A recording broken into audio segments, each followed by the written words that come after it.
नमस्कार प्रिय विद्यार्थियों,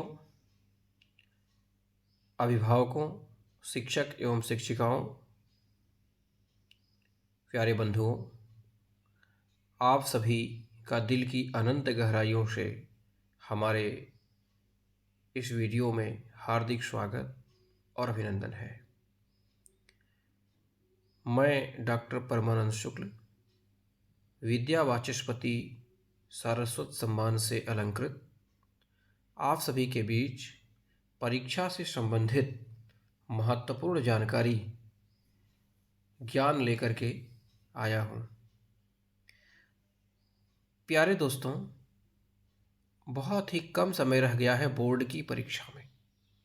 10वीं ब से संबंधित पद्य खंड पहला पाठ साखी का अगर आप सभी माइंड मैप ही तैयार कर लें तो आप समझ लीजिए कि परीक्षा में आप बेहतरीन अंक हासिल कर सकते हैं। तो देरी नहीं करते हुए कम समय में अधिक जानकारी देने की कोशिश करता हूँ। आइए प्रवाह चित्र फ्लो चार्ट यानी माइंड मैप। दोस्तों, प्यारे बच्चों, प्रवाह चित्र में सबसे पहले पाठ परिचय प्रस्तुत मैं कर रहा हूँ। ध्यान से सुनिए, जिससे आपको बहुत विशेष लाभ होने वाला है और आपको आने वाले समय में इसका लाभ दिखाई भी देगा।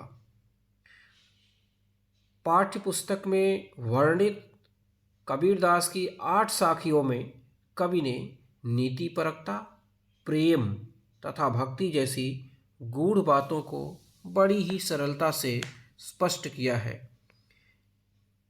बच्चों, इन साखियों दोहों में वाणी की मधुरता का महत्व, मनुष्य के भीतर ईश्वर का वास है। केवल पुस्तकें पढ़कर ज्ञान की प्राप्ति नहीं हो सकती।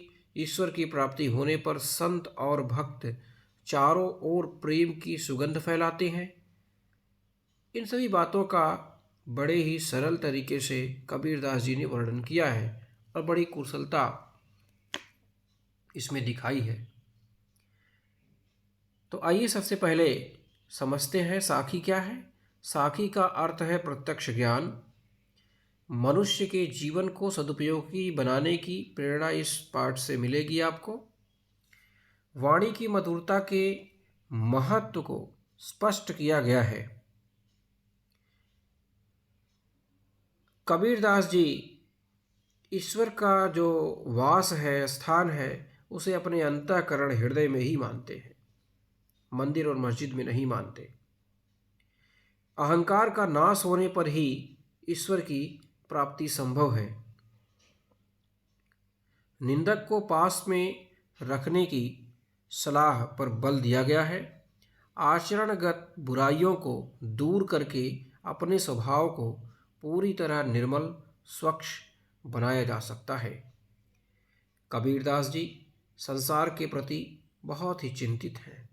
संत संप्रदाय में शास्त्रीय ज्ञान की अपेक्षा यानी पुस्तकी ज्ञान की अपेक्षा अनुभव ज्ञान को वरीयता दी गई है। आपके पास कितना एक्सपीरियंस है वह यहाँ पर बताया गया है, न कि आपके पास पुस्तक का, बुक का कितना ज्ञान है।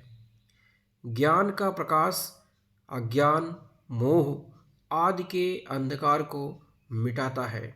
यदि आपके पास ज्ञान हो गया तो आपका जो अहंकार है, आपका जो अटैचमेंट है, अज्ञानता है, कम जानकारी है, वह अपने आप ही समाप्त हो जाएगी। इसमें ईश्वर को बहुत ही महत्वपूर्ण स्थान देते हुए यह बताया गया, ईश्वर का वियोग असह्य होता है, जिसे हम सहन नहीं कर सकते हैं। जिसने ईश्वर की प्राप्ति कर ली, जिसने ईश्वर का अनुभव कर लिया, वह ईश्वर के बिना, उसके प्रेम के बिना नहीं रह सकता है। परमात्मा से बिछुड़कर सच्चे साधक का जीना पूरी तरह संभव नहीं है, असंभव हो जाता है। कवि ने प्रेम की महिमा का महिमा मंडन किया है, अर्थात बखान किया है, वर्णन किया है। दोस्तों, अब हम आपसे विदा लेते हैं। इस प्रवाह चित्र माइंड मैप को ज़रूर पढ़िए, इससे बहुत बहुत लाभ होगा। आप हमारे सभी वीडियो को पसंद कीजिए और कमेंट कीजिए।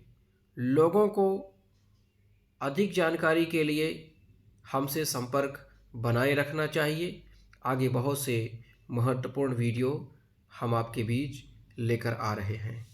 बहुत बहुत धन्यवाद।